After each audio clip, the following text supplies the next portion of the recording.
So what I do is rubber grommet. This is the cover that goes over the end of the brake lever. Compression nut, it's got a little bit of lubricant in it out of the factory. And then the olive. And I pop the barb in. And then I use the Park Tool barb press. You see the olive goes into the little fitting there.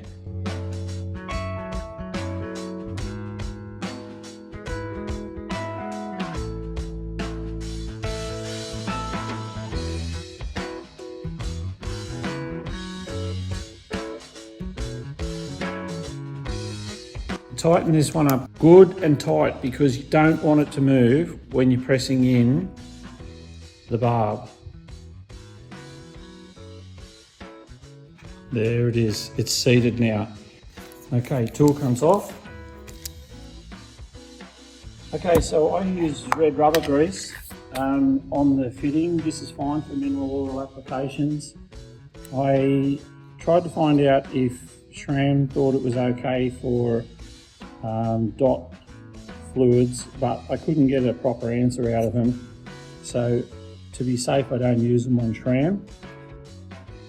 I always put the hose into the lever first, and then I slide the compression nut and the olive up into the lever.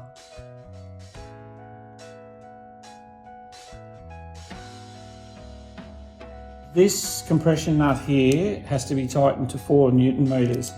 So you need a claw fitting and you need a torque wrench that has adjustable torque settings. So we set it to 4. We always make sure it's right at right angles.